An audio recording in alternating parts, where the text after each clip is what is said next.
আজকে থেকে 1000 বছর আগে দাকিয়ানুস বাদশার একটা সভ্যতা ছিল। এই বাদশা ছিল তৎকালীন সময়কার একজন জালেম শাসক। সে তার রাজ্যে শিরক প্রতিষ্ঠা করেছিল, আল্লাহ রাব্বুল আলামিনের তাওহীদকে উঠিয়ে দিয়েছিল। সে তার রাজ্যে নবী সাল্লাল্লাহু আলাইহি ওয়াসাল্লাম, তৎকালীন সময়কার যে নবী আলাইহিস সালাম, তার সুন্নাহকে উঠিয়ে দিয়ে নিজের মন গড়া আদর্শ বাস্তবায়ন করেছিল দাকিয়ানুস বাদশা। তো সেই বাদশার অধীনে থাকা 8 জন বা 9 জন উচ্চ পদস্থ কর্মকর্তার সন্তানকে আল্লাহ পাক হেদায়েত দান করেন, এবং তারাই ইতিহাসে আসহাবুল কাহফ হিসেবে পরিচিত আছে। এই 7 জন বা 9 জন যুবক উচ্চ পদস্থ কর্মকর্তার সন্তান ছিলেন। তারা তাওহীদকে চিনতে শিখলেন, আল্লাহ রাব্বুল আলামিনকে চিনতে শিখলেন, শিরকের সাথে তাওহীদের আপোষ করলেন না, সুন্নতের সাথে চলমান জাহিলিয়াতের আপোষ করলেন না। এর ফলশ্রুতিতে তাদের উপর নির্যাতন নেমে আসলো। রাজা তাদেরকে 3 দিন সময় দিলেন। 3 দিনের মধ্যে যদি তোমরা তোমাদের ধর্ম ত্যাগ না করেছ, তাহলে তোমাদেরকে মৃত্যুদণ্ড দেওয়া হোক। তো সেই 7 জন বা 9 জন যুবক ওই রাষ্ট্রের মধ্যে কোনো অরাজকতা সৃষ্টি করলো না, বরং তারা সাইলেন্টলি সেই রাষ্ট্র থেকে চলে গেল। সেই ফিতনাপূর্ণ জাহেলি পরিবেশ থেকে নিজেরা আস্তে করে সরে গেল, সেখানে কোনো রকম ফাসাদ সৃষ্টি করলো না। যাওয়ার সময় তারা একটা কুকুরকে সাথে নিয়েছিল, যেই কুকুর বছরের পর বছর তাদেরকে পাহারা দিয়েছে গুহার মধ্যে। চলতি পথে একটা গুহায় তার আশ্রয় নিয়েছিল, যে গুহার মধ্যে তারা ঘুমিয়ে পড়ে, এবং আল্লাহ রাব্বুল আলামিন 309 বছর পর তাদের ঘুম ভাঙা। 309 বছর পর যখন ঘুম ভাঙলো, তারা ক্ষুধার্ত ছিলেন। একে অপরকে জিজ্ঞাসা করছিলেন যে কেন লাবিসতুম, তোমরা কতদিন ঘুমিয়েছো? একজন বলছিল লাবিসনা ইয়াওমান আও বা'দা ইয়াওম, আমরা হয় একদিন ঘুমিয়েছি বা একদিনের কিছু অংশ ঘুমিয়েছি। যাই হোক, তারা ক্ষুধার্ত ছিলেন, তাদের পকেটের মধ্যে কিছু মুদ্রা ছিল, আর সেই মুদ্রা বর্তমান সময়ে চলমান মুদ্রার মতো ছিল না। বর্তমান সময়ে যে চলমান যে মুদ্রাগুলো আছে, যেখানে গোল্ড এবং সিলভারের কোনো অনুপ্রবেশ নাই, যদিও বা কোরআন এবং সুন্নায় গোল্ড এবং সিলভারের কয়েনের কথা আছে, তবে পশ্চিমা সভ্যতা এটাকে হারাম করে দিয়েছে।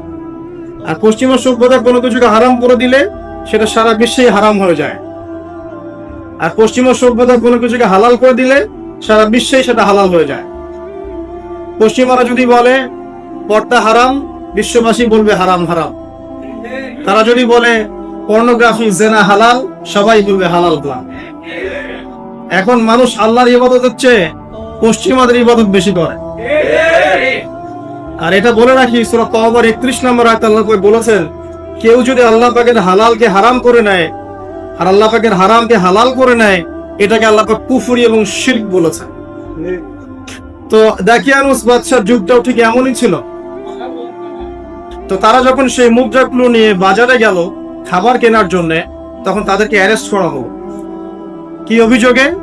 অভিযোগটা হচ্ছে যে তারা গুপ্তধন পেয়েছে, এই অভিযোগে। কিন্তু বাস্তবিক অর্থে তারা কোনো গুপ্তধন পায়নি। তারা বলছিল আমরা গতকাল মাত্র এখান থেকে বের হয়েছি, আজকে রাতটা এই গুহায় আশ্রয় নিয়েছিলাম, এতটুকু তারা বলছে। যাই হোক, তথ্য প্রমাণ যাচাই করে দেখা গেল যে তারা যে ঘুমিয়েছিল এতে প্রায় 309 বছর অতিবাহিত হয়ে গেছে, এবং এখন যে বাদশা ক্ষমতায় আছে সে আলহামদুলিল্লাহ একজন তাওহীদপন্থী মানুষ। সে আল্লাহকে বিশ্বাস করে, নবী রাসূলকে বিশ্বাস করে, আল্লাহ পাকের ঐশী গ্রন্থকেও বিশ্বাস করে। তবে ওই সমাজের মানুষ একটা বিষয়কে বিশ্বাস করে না, সেটা হলো মৃত্যুর পর পুনরুত্থান বা রিজারেকশন, যেটা আমরা বলি, মৃত্যুর পর পুনরুত্থান, এই বিষয়টাকে তারা স্বীকার করে। তো আল্লাহ রাব্বুল আলামিন মাত্র 9 জন যুবকের মধ্য দিয়ে পুরো একটা নেশনকে শিক্ষা দিলেন যে মৃত্যুর পর পুনরুত্থান সত্য। যে আল্লাহ রাব্বুল আলামিন 309 বছর ঘুম পাড়িয়ে রেখে জীবিত করতে পারেন, নিঃসন্দেহে সে আল্লাহ রাব্বুল আলামিন লক্ষ কোটি মানুষকে 1000 বছর পরেও জীবিত করতে পারবেন ইনশাআল্লাহ। এতে করে ওই পুরো সমাজটাই তাওহীদপন্থী হয়ে গেল আলহামদুলিল্লাহ। এই হলো আসহাবুল কাহফের ঘটনা, খুব সংক্ষিপ্ত করে বললাম।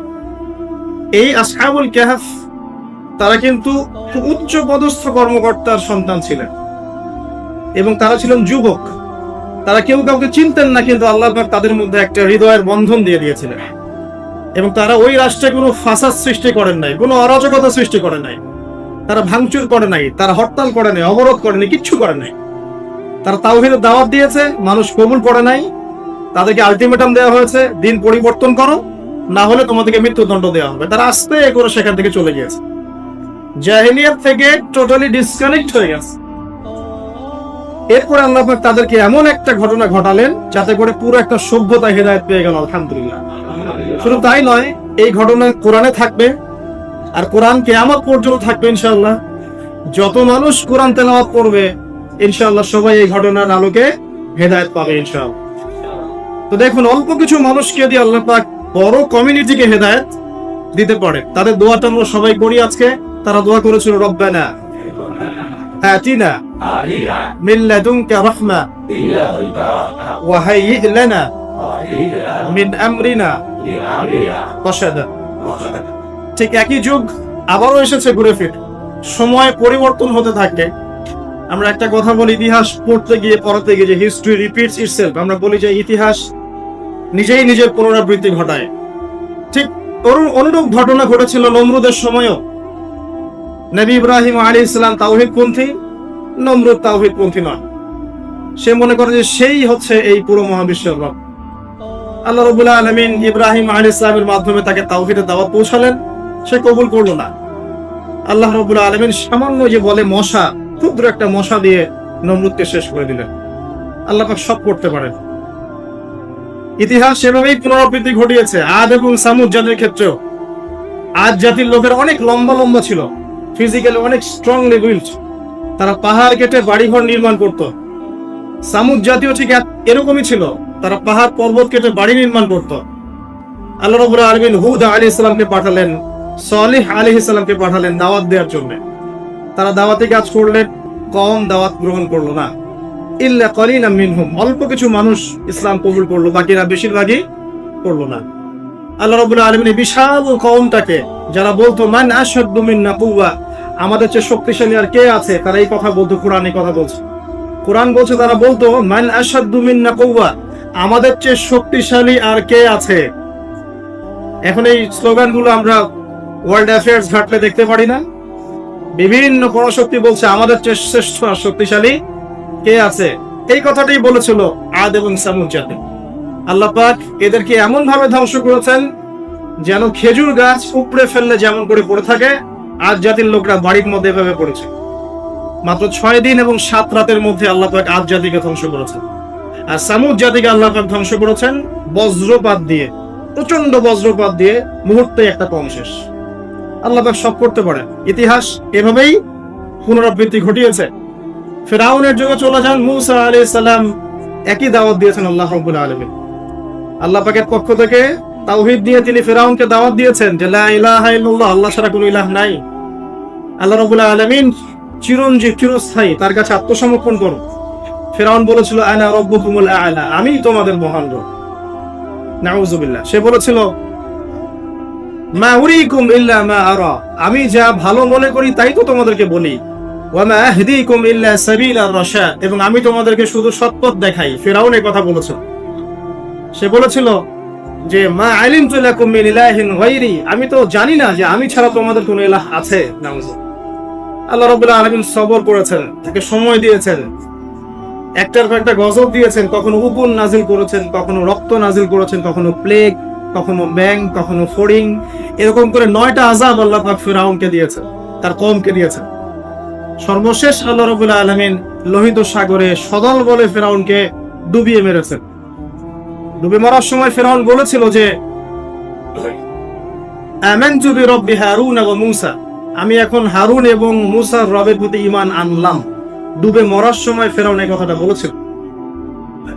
তখন আল্লাহ রাব্বুল আলামিন বলেছেন আলান, এখন ওয়াকাদ আসাইতা মিন ক্বাবল, এর পূর্বে তুমি বিরুদ্ধাচরণ করেছো। আল ইয়াউমা নুনাজ্জিকা বিবাদানিক, আজকে আমি তোমার বাদান মানে তোমার দেহটাকে সংরক্ষণ করব, প্রিজার্ভ করব। কি জন্য প্রিজার্ভ করবেন? মিউজিয়ামে রেখে দেওয়ার জন্য? মিশরের মিউজিয়ামে রেখে দেওয়ার জন্য? কি কারণে প্রিজার্ভ? লিতাকুনা লিমান খালফাকা আয়া, তোমার পরবর্তীতে যারা আসবে পৃথিবীতে ওদের সবার জন্য তুমি নিদর্শন রাখো, এই কারণে। তো ফেরাউনের পরে তো হাজার হাজার বছর চলে গেল, এবং এই হাজার বছরে আমরা দেখেছি আরো হাজারটা ফেরাউন এসেছে পৃথিবীতে। তাদের সবার জন্য এই ফেরাউনের মমিটা ছিল কি? নিদর্শন। কে আল্লাহ নিদর্শনের পরোয়া করে? আল্লাহ পাকে নিদর্শনের কে পরোয়া করে? আমাদের কনসেপ্ট এখন এমন, ইন হিয়া ইল্লা হায়াতুনা দুনিয়া, এই দুনিয়ার জীবনটাই আমাদের হায়াত। নামুতু ওয়া নাহইয়া, আমরা এখানেই বাঁচি, এখানেই মরি। ওয়া মা নাহনু বিমাবউসিন, আর আমাদেরকে পুনরুত্থিত করা হবে না। কোন মানুষ যদি পরকালীন কনসেপ্ট লালন করে চলে, সেই মানুষ কি বেনামাজি থাকতে পারে কিনা? সেই মানুষ কি যাকাত না দিয়ে থাকতে পারে কিনা?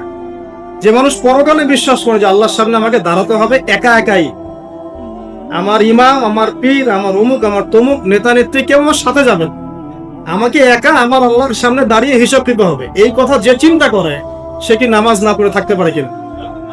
সে কি যাকাত না দিয়ে থাকতে পারে কিনা? সে কি দুর্নীতি করতে পারে কিনা? মানুষকে ঠকাতে পারে কিনা? সে কি সুদ খেতে পারে বা ঘুষ খেতে পারে? সে কি জেনা করতে পারে? সে কি কাপড় খুলে দিয়ে উন্মুক্ত হয়ে ঘুরতে পারে কিনা? এখন তো উন্মুক্ত হওয়ার সংস্কৃতি চলছে নাকি? ইবলিস যখন আদম আলাইহিস সালাম এবং হাওয়া আলাইহিস সালাম তাদেরকে যখন জান্নাত থেকে বের করিয়ে দেয়, প্রলোভন দিয়েছিল, মিথ্যা প্রলোভন, যে হাল আদুল্লুকুম, হে আদম এবং হাওয়া, আমি কি তোমাদেরকে জানিয়ে দিব, আলা শাজারাতিল খুলদি ওয়া মুলকিন লা ইয়াবলা, হে আদম এবং হাওয়া, আমি কি তোমাদেরকে জানিয়ে দিব এমন একটা গাছের ব্যাপারে, যেই গাছের ফল খেলে পরে তোমরা চিরস্থায়ী হয়ে যাবে এবং কোনোদিন মরবে না।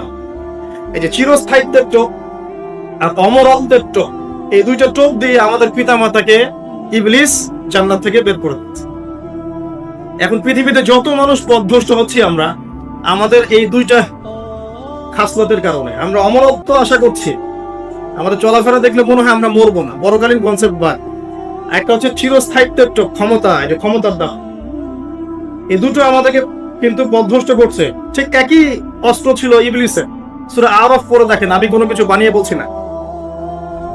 তখন আল্লাহ পাক বললেন যে ইয়া বনি আদম, হে বনু আদম, আদমের সন্তান যারা আছো, আমাদেরকে আল্লাহ পাক বলছে তোমরা শোনো, লা ইয়াফতিনান্নাকুমুশ শাইতান, শয়তান যেন তোমাদেরকে ফিতনায় না ফেলতে পারে।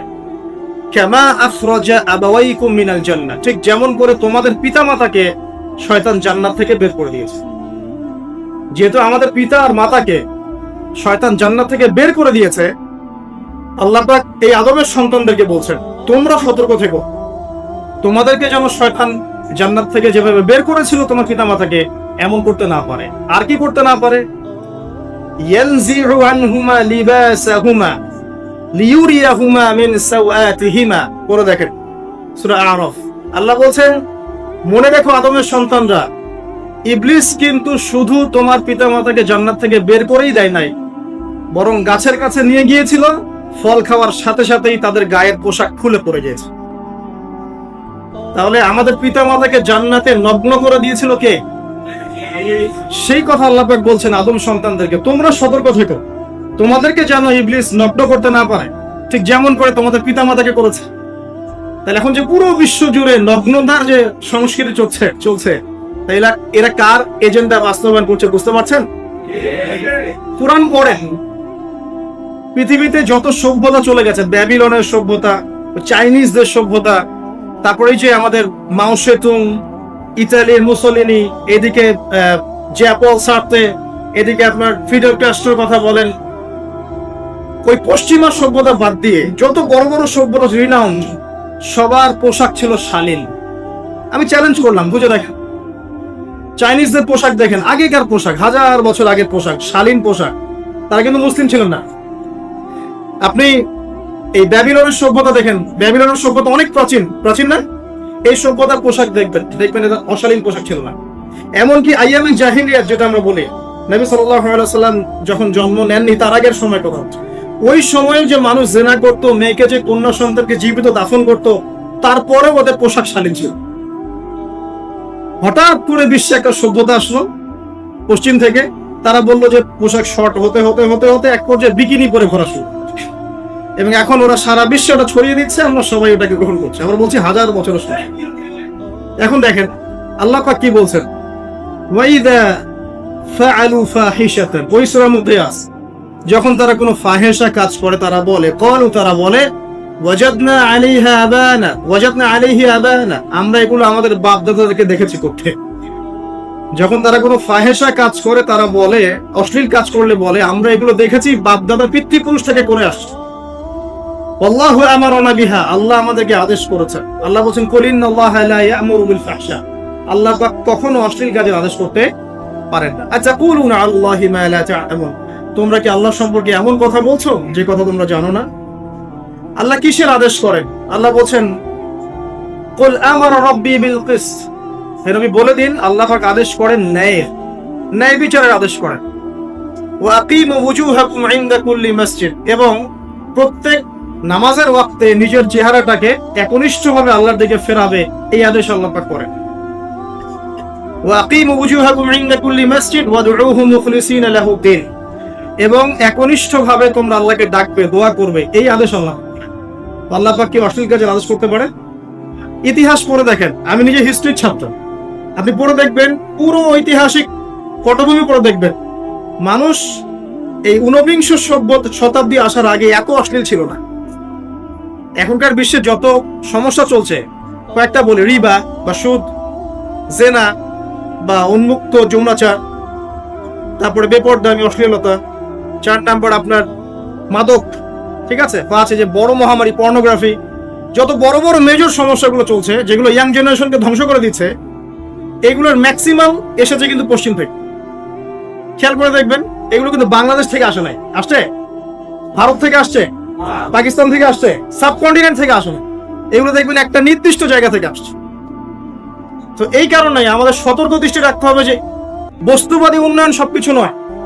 হ্যাঁ, আমরা জিডিপি বাড়ালাম, ইন্ডাস্ট্রিজ গড়লাম, মঙ্গলে চলে গেলাম, চাঁদে গেলাম, ওকে ফাইন, এগুলোর কেউ বিরোধিতা করবে না, এটা ভালো, নেশনকে এগিয়ে নিতে হবে, এটাই এডুকেট তারা এবং এডুকেটেই করতে হবে, কিন্তু নৈতিকতার বিসর্জন দিয়ে নয়। নৈতিকতার বিসর্জন দিয়ে ধর্ম থেকে দূরে চলে এসে নাস্তিকতায় বিশ্বাসী হয়ে আল্লাহকে বাদ দিয়ে, রাসূলকে বাদ দিয়ে এই বস্তুবাদী উন্নয়ন আমাদের পরকালকে বাঁচাতে পারবে না। তো পরকালকে বাঁচিয়ে রেখে আমার দুনিয়াবী উন্নয়ন করতে হবে, এবং দুনিয়ার উন্নয়নটা অবশ্যই জরুরি।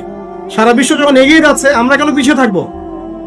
আমি তো এটাও বলি যে এটা অনেক মাদ্রাসার লাইনে যারা আছেন তারা আমার সাথে একটু বিরোধিতা করেন এই বিষয়ে, কিন্তু আমি নিজেই বলি যে সিলেবাসের মধ্যে পরিবর্তন নিয়ে আসার চেষ্টা করতে হবে। শুধুমাত্র এককেন্দ্রিক শিক্ষায় কেন শিক্ষিত হব? এই যুগে চলার জন্য যে উপকারী জ্ঞানগুলো দরকার সেগুলো শিখতে হবে আমাদেরকে।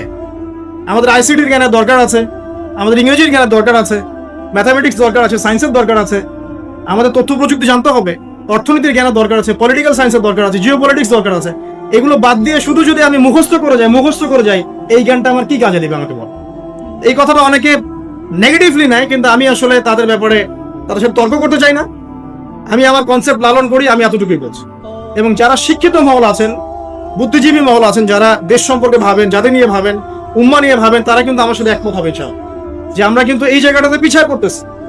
আল্লাহ পাক আমাদেরকে কনস্ট্রাকটিভ সিলেবাসে পড়াশোনা করার তৌফিক দান করুন, এবং জেনারেল লাইন থেকে আপনি বয়কট করে একদম ইয়াতে চলে আসতেছেন কেন? জেনারেল লাইনে পড়েন, আপনার এই জ্ঞানটাকে আপনি ইসলামের কল্যাণে কাজে লাগাতে পারবেন না। সবাইকে কি আলেম হতে হবে? সবাইকে মুফতি হবে, মুহাদ্দিস হবে? অর্থনীতিবিদের দরকার আছে না? পলিটিশিয়ানের দরকার আছে না? ডক্টর ইঞ্জিনিয়ার দরকার আছে না? সব সেক্টরের মানুষের দরকার আছে। আপনাদেরকে আপনাদের জায়গায় থাকতে হবে, ওখানে থেকে আপনারা ইসলামের খেদমত করবেন, পারবেন না? একজন ডক্টর তিনি কি ইসলামের খেদমত করতে পারবেন না ভাই? একজন সৎ নেতা তিনি কি ইসলামের খেদমত করতে পারবেন না? একজন অর্থনীতিবিদ তিনি যদি আল্লাহ পাকের হালাল হারাম মেনে অর্থনীতির কোনো বিধান চালু করেন, তিনি কি ইসলামের খেদমত করতে পারবেন না? তো সবাইকে কি বক্তা হইতে হবে? সবাইকে আলেম হতে হবে? এক নির্দিষ্ট একটা শ্রেণীর মানুষ আলেম হবে, নির্দিষ্ট একটা শ্রেণীর মানুষ প্রশাসনে থাকবে, নির্দিষ্ট একটা শ্রেণীর মানুষ আপনার জনপ্রতিনিধি হবে, নির্দিষ্ট শ্রেণীর মানুষ ইকোনমিক সেক্টরে থাকবে। এইভাবে আমরা একটা জাতি গঠন করব, এবং সবাই হবে উভয় দিকে শিক্ষিত। একজন আর্মি অফিসার তার উচিত হবে ইমামতি করার যোগ্যতা অর্জন করা, একজন ডক্টর তার উচিত হবে ইমামতি করার যোগ্যতা অর্জন করা। আবার একজন যিনি আলেম তারও উচিত হবে এমন পড়াশোনা করা যে পড়াশোনা দিয়ে তিনি কোরআন সুন্নাহকে হাতে রেখে ওয়ার্ল্ড অ্যাফেয়ার্সকে ডিল করতে পারেন। তো এই বিষয়গুলো আমাদের একটা গ্যাপ চলে আসছে দীর্ঘদিন থেকে। আল্লাহ পাক আমাদেরকে বোঝার তৌফিক দান করুন।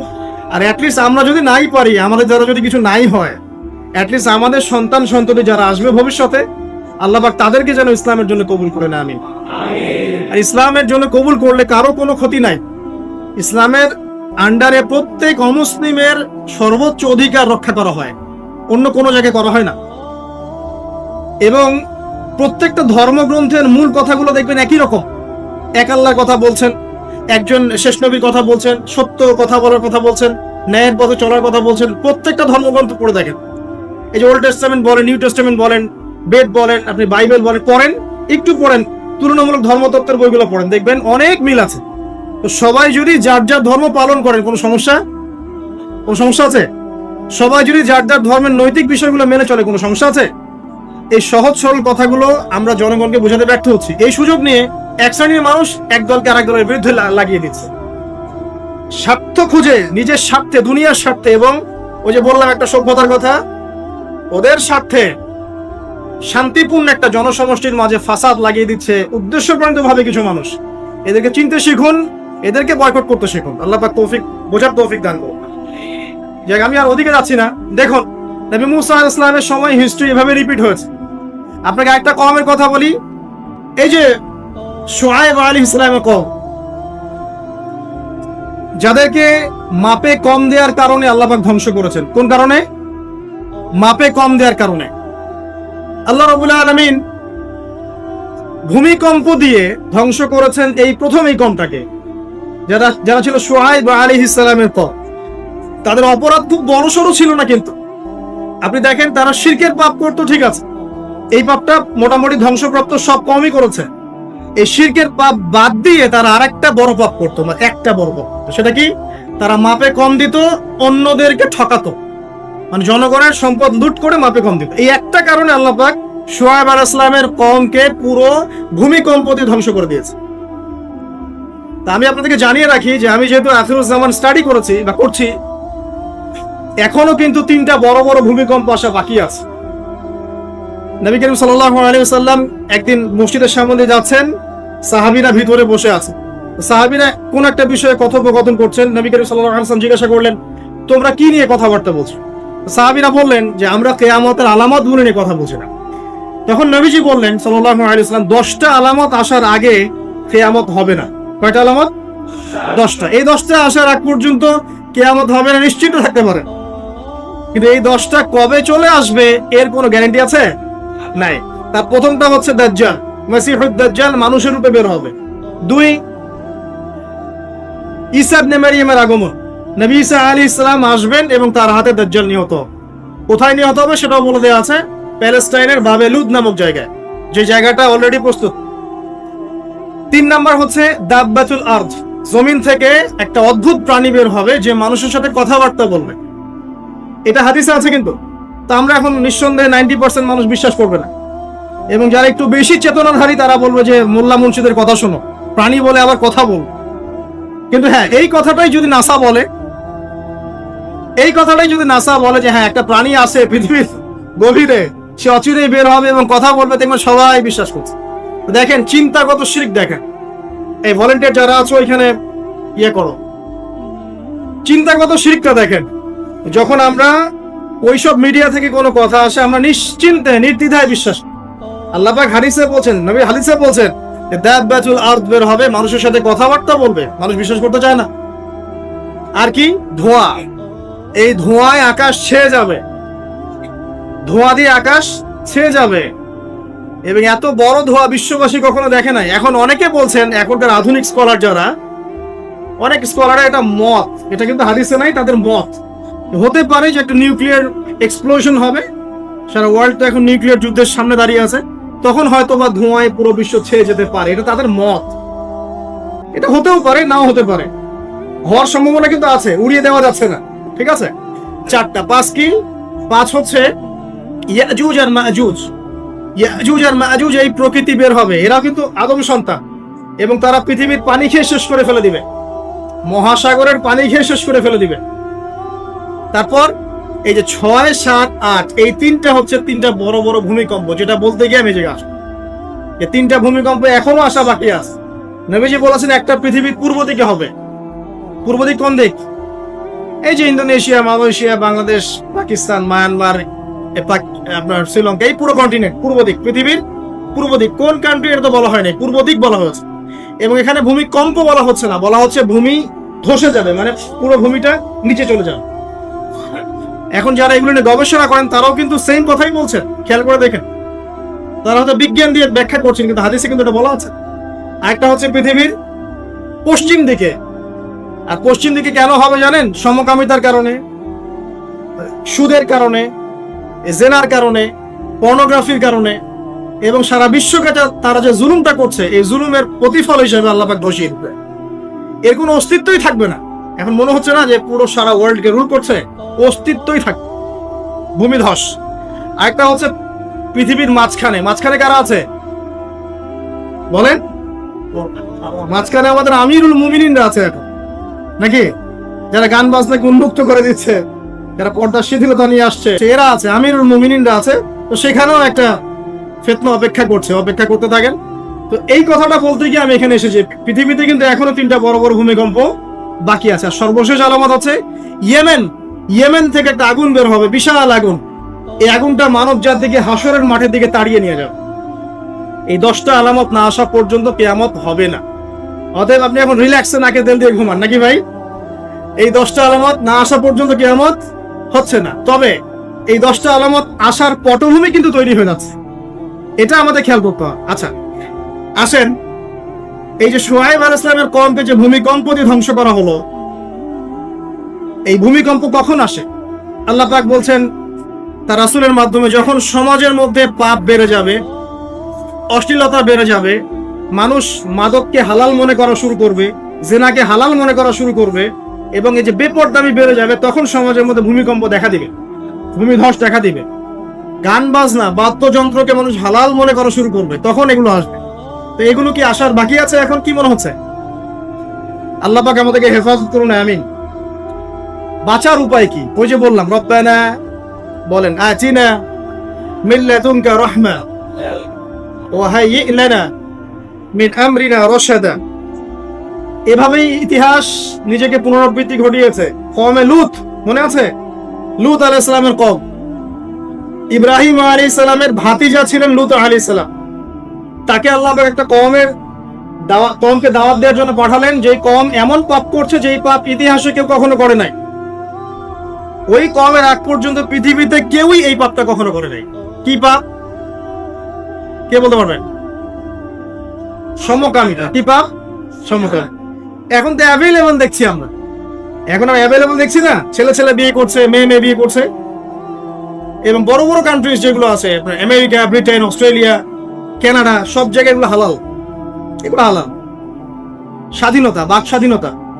আপনি চাইলে একটা মেয়েকেও বিয়ে করতে পারেন, ছেলেকেও করতে পারেন। আবার কোরআনে বলেছে ছেলে ছেলে সমকামীর কথা, কিন্তু এই যুগে এসে আমরা দেখছি মেয়ে মেয়েও সমকামী। সুবহানাল্লাহ। এবং এটা আমাদের দেশে ছড়িয়ে পড়ছে, এটা কিন্তু অ্যালার্মিং একটা বিষয়। আমরা সবাই বাইরে ভালো মানুষের মুখোশ ধরে আছি ঠিকই, কিন্তু ভিতরে ভিতরে সমাজ এগুলো চলছে। এগুলোকে যদি এখনই আমরা পেট্রোনাইজ করতে, মানে আমরা যদি এটাকে ডিফেন্ড করতে না পারি, তাহলে কিন্তু সমস্যা। আগামীতে দেখা যাবে যে আমাদের পরিবারের মধ্যে এগুলো ঢুকে যাচ্ছে, নাউজুবিল্লাহ। একটা জরিপ বলছে যে 20 থেকে 30 জন মানুষের মধ্যে একজন মনে করে যে সমকামিতা ভালো জিনিস বা এটা একটা স্বাধীনতা। আপনি কেমব্রিজ, অক্সফোর্ডের ডিকশনারি ঘাটলে দেখবেন, সেখানে আগে বলা হতো যে এটা একটা মানসিক রোগ। আপনি 10 বছর আগের ডাটা দেখেন আর 10 বছর পরের ডাটা দেখেন, এখন আপনাকে বলা হবে এটা একটা বাক স্বাধীনতা। আগে বলা হতো মানসিক রোগ। তো এই কওম ছিল কওমে লূত। আল্লাহ পাক এদেরকে এমন ভাবে ধ্বংস করেছেন যেভাবে পৃথিবীতে কোনো কওমকে আল্লাহ পাক ধ্বংস করেন নাই, কাউকে। কিভাবে? আল্লাহ পাক 2 জন ফেরেশতা পাঠিয়েছিলেন, জিবরাইল আলাইহিস সালাম এবং মিকাইল আলাইহিস সালাম। তাদেরকে সুন্দর যুবকের আকৃতিতে পাঠিয়েছেন, সুন্দর সুন্দর যুবক। সুবহানাল্লাহ। এগুলো বলতে খারাপ লাগে যে এখন ছোট ছোট বালকদেরকেও দেখি বলাৎকার করা হচ্ছে না? নিউজগুলো পান না? আর আমরা এটা জঘন্য প্রতিবাদ করছি। আসলে কোনো কোনো ক্ষেত্রে দেখা যায় যে ইসলামী কিছু প্রতিষ্ঠানের মধ্যে এই রোগ ঢুকে গেছে। তো এটা কিভাবে হতো, আসলে কিভাবে হয়েছে আমি আপনাকে বলছি। দেখেন, আমি আপনাকে মূল জায়গাটা বলছি। এই যে মানসিক বিকৃতি অসুস্থতাটা হয়েছে অনলি পর্নোগ্রাফির কারণে, অনলি পর্নোগ্রাফি। পর্নোগ্রাফি দেখতে দেখতে সবাই বাসায় এগুলো ইন্টারনেটের আপনার ফোনে সবাই যখন দেখতে অভ্যস্ত হয়ে গেছে, তখন ইন্টারনালি আমরা সবাই পশু হয়ে গেছে। এখন সামনে যেই থাকে, একটা ছোট বাচ্চা থাক, ছোট মেয়ে থাকে, 5 বছরের মেয়েকে দেখলাম রেপ করে ফেলছে। 5 বছরের মেয়ে রেপ হয়েছে কোথায় বলতে চাচ্ছি না, কারণ এগুলো বললে তো নিজেদের দোষ প্রকাশ করা হয়। কিন্তু মানুষ ধর্ষকের কোনো ধর্ম নাই। সে হিন্দু, মুসলিম, নাকি বৌদ্ধ, খ্রিস্টান, না আলেম জালেম, এগুলো ধর্ম দেখার সময় নাই। আল্লাহ পাক বলেছেন তার রাসূলের মাধ্যমে ধর্ষণ হলেই প্রকাশ্যে মৃত্যুদণ্ড দিয়ে দিবে, যেই হোক সে যেই হোক নাকি, ওর কোনো ধর্ম নাই। সে একজন আলেম দাড়িওয়ালা মানুষও যদি হয়, তাকেও এই কাজ করতে হবে। তো চোরের কোনো ধর্ম আছে? ডাকাতের কোনো ধর্ম আছে? তো মিডিয়া আবার টেকনিক্যালি দেখবেন ওইটাকে হাইলাইট করবে বেশি, বিকজ এখানে একটা সুযোগ আছে ইসলামকে ডমিনেট করার জন্য। কিন্তু সেম ঘটনা কিন্তু অনেক বড় বড় সেকুলার প্রতিষ্ঠানে ঘটেছে, ওগুলো কিন্তু আমরা হাইলাইট করতে দেখি না। এটা আমরা বুঝি ইন্টেনশনটা কি। তবে এখানে একটা বিষয় ক্লিয়ার করতে হবে যে পাপী যেই করুক তাকেই শাস্তির আওতায় আনতে হবে। আল্লাহ পাক তৌফিক এনায়েত করুন বোঝা। এখন এমন একটা সময় চলছে, বাচ্চারাও এগুলো থেকে নিরাপদ না। 5 বছরের মেয়ে, 7 বছরের মেয়ে, কয়দিন আগে দেখলাম যে 2 বছরের মেয়ে, নাউজুবিল্লাহ, তার সাথেও নাকি এরকম ঘটনা ঘটেছে, এবং উত্তরবঙ্গেরই ঘটনা এগুলো। আর এগুলো শহরের চেয়ে এখন গ্রামে বেশি হচ্ছে। কারণ কি জানেন, গ্রামে তো আগে মানুষ এই উন্মুক্ত পোশাক আশাক দেখতো না খুব বেশি। এখন যখন পর্ন চলে আসছে হাতে, বাসায় সব এগুলো দেখছে, তখন গ্রামে দেখবেন ধর্ষণ বাড়ছে না? এটা নিয়ে আমি আলাদা লেকচার দিয়েছি যে কতগুলো ধর্ষণ হয়েছে এই পর্যন্ত। এই বছরই লাস্ট এই বছরই দেখবেন রিপোর্টেড 1337টা রেপের ঘটনা ঘটেছে এই বাংলাদেশে। কি অ্যালার্মিং বিষয়। আর আমেরিকাতে প্রতি 6 জনে একজন রেপ হয়, আর রেপের রাজধানী হচ্ছে সাউথ আফ্রিকা, ওখানে প্রতি 3 জনে একজন রেপ হয়। তো এইগুলো কিভাবে হচ্ছে? Only because of pornography. এটা যদি এখনো বন্ধ করতে না পারা যায়, আগামী ভবিষ্যৎ খুব খারাপ হবে। যেখানে সেখানে মানুষ জেনা করবে, যাকে তাকে রেপ করবে, দেখে নিয়ে। বিকজ এটা ভিতর থেকে মানুষকে পশু বানিয়ে দিচ্ছে। আমরা জানি এর পিছনে একটা বড় ইন্ডাস্ট্রি কাজ করে, যারা সারা বিশ্বে প্রায় $98 বিলিয়ন ব্যবসা করে পর্ন দিয়ে। শুধু আমেরিকায় ব্যবসা করে $12 বিলিয়ন, সারা বিশ্বে $12 বিলিয়ন বোঝেন? $1 বিলিয়ন কত কোটি বোঝেন? $100 কোটি। বিশাল একটা ইন্ডাস্ট্রি আছে, এর পিছনে টাকা কাজ করে, টাকা, অনলি টাকা। আর এখানে যা দেখানো হয় সবই ফেক। এগুলো কোনোটাই সত্য না, এটা শুধু একটা অভিনয়, আর কিছু না। এটা দিয়ে পুরো স্পেশালি মুসলিম যুবকদের ভিতরে এমন একটা মানে পশুত্ব ঢুকে দেওয়া হয়েছে যে জেনা, ধর্ষণ, বেহায়াপনা এগুলো বাড়তেই আছে দিন দিন। এটা না কমানো গেলে এবং মানে আইনের সুশাসন নিশ্চিত করা না গেলে ধর্ষণ কমবে না, জেনা কমবে না, ইফতিজিও কমবে না, মেয়েদের অধিকার আর আদায় করা সম্ভব হবে না। এটা আমার মত। বাকিটা আপনারা ভেবে দেখেন। আপনারা অনেক বিজ্ঞ মানুষ আছেন, ভেবে দেখেন কি করলে এগুলো কমবে। যদি না ভাবি, আল্লাহ পাক কি করবেন জানেন? একটা হাদিস বলি। যায়েনব বিনতে জাহাশ রাদিয়াল্লাহু আনহা তিনি বলছেন, ইয়া রাসূলুল্লাহ সাল্লাল্লাহু আলাইহি ওয়াসাল্লাম, আনুহলিকু ওয়া ফিনা সালিহুন, আমাদের মধ্যে সৎ লোক থাকা অবস্থাতেও কি আমরা ধ্বংস হয়ে যাব? আমাদের মধ্যে সৎ যে অনেক ব্যক্তি আছে, তারা থাকলেও কি আমরা ধ্বংস হয়ে যাব? নবীজি বলছেন, নাম, হ্যাঁ, তোমরা ধ্বংস হবে। ইযা কাসরাতিল খাবাস, যখন নোংরামি, অশ্লীলতা, বেহায়াপনা বাড়তে থাকবে, আলেম জালেম সব ধ্বংস হয়ে যাবে। আমরা আমাদের সাথেই কথাগুলো বলবো, কারণ আমরা যদি এগুলোকে প্রতিহত করতে না পারি, তাহলে আমাদের বাড়িতেও এই ফিতনা ঢুকে আসবে না? আসবে। দেখে নিয়েন। আল্লাহ পাক বোঝার তৌফিক এনায়েত করুন, আমিন। তো কওমে লূতকে আল্লাহ পাক কি করেছেন? সুন্দর বালকের রূপে এই জিবরাইল আর মিকাইল আলাইহিস সালামকে পাঠিয়েছেন। এখন লূতের লোকরা বলছে যে তোমার ঘরে যে মেহমান দুজন এসেছে, ওদেরকে আমাদেরকে দাও। নাউজুবিল্লাহ। বুঝতে পারেন নাই? তোমার ঘরে যে দুজন মেহমান এসেছে, ওই দুজন মেহমানকে নিতে এসেছে। লূত আলাইহিস সালাম বলছেন যে আমার হাউলাই বানাতিন কুনতুম ফাইলিন, তোমাদের যদি বিয়ে করার ইচ্ছা থাকে, আমার মেয়েরা আছে, তাদেরকে বিয়ে করার প্রয়োজনে। একজন নবী তার মেয়েকে বিয়ে দিতে যাচ্ছেন, তাও তোমরা এই পথে যেও না। তখন এই কওমে লূতের লোকরা বলছে, তুমি খুব ভালো করে জানো হে লূত, আমরা কি জন্য এসেছি। তখন তিনি বলছেন, আলাইসা মিনকুম রাজুলুন রাশীদ, তোমাদের মধ্যে কি একজনও ভালো মানুষ নাই? এরপরে আল্লাহর আযাব আসে। লূত আলাইহিস সালাম এবং তার স্ত্রী চলে যাচ্ছেন। তার স্ত্রী কিন্তু আবার ঈমানদার ছিলেন না, সে পিছনে ফিরে বারবার দেখছে। নূহ আলাইহিস সালামের স্ত্রী যেমন ঈমানদার ছিলেন না, লূত আলাইহিস সালামের স্ত্রীও তেমনি ঈমানদার ছিলেন। নবীর স্ত্রী হওয়া সত্ত্বেও তারা কিন্তু জাহান্নামে যাবে, নাউযুবিল্লাহ। তো এই লূতকে ধ্বংস করলেন আল্লাহ পাক, কওমে লূতকে এভাবে ফেরেশতার পাখা দিয়ে ওই পুরো জায়গাটাকে উঠিয়ে নিয়ে মাটিতে আবার ধসিয়ে দেওয়া হয়। এই জায়গাটা এখন নিদর্শন হয়ে আছে। জর্ডানের পাশে দেখবেন ওই যে ডেড সি, একটা মৃত সাগর আছে না, ওইটা ছিল সেই জায়গা। এখানে সাদুম গোত্র থাকতো, সাদুম, এই কওমের নাম ছিল সাদুম। এরা সমকামী ছিল। এখন আপনার জন্য আমার নসিহত হচ্ছে, নবী সাল্লাল্লাহু আলাইহি ওয়াসাল্লাম বলেছেন, আমি শেষ জামানায় আমার উম্মতের উপর কিছু বিষয় ভয় করি, যে এগুলো আমার উম্মতের মধ্যে ঢুকে যাবে, আমি আশঙ্কা করে ঢুকে যাবে। কি কি বিষয়? এক নাম্বার, যে আমি আশঙ্কা করি যে আমার উম্মতের মধ্যে মূর্তি পূজা ঢুকে যাবে, মুসলিম কিন্তু স্ট্যাচু ওয়ার্শিপ করবে। দুই, আমি আশঙ্কা করি আমার উম্মতের মধ্যে রিয়া ঢুকে যাবে। রিয়াটা কি? লোক দেখানো আমল। রিয়া কি? লোক দেখানো আমল। আমি আশঙ্কা করি যে আমার উম্মতের মধ্যে সমকামিতা ছড়িয়ে পড়ে নাই। এগুলো নবী সাল্লাল্লাহু আলাইহি ওয়াসাল্লাম আশঙ্কা ছিল। দেখেন সবগুলো এখন বাস্তব হয়ে গেছে। আল্লাহ রাব্বুল আলামিন এই সমকামিতার পাপ থেকে আমাদেরকে হেফাজত করুন। আমিন।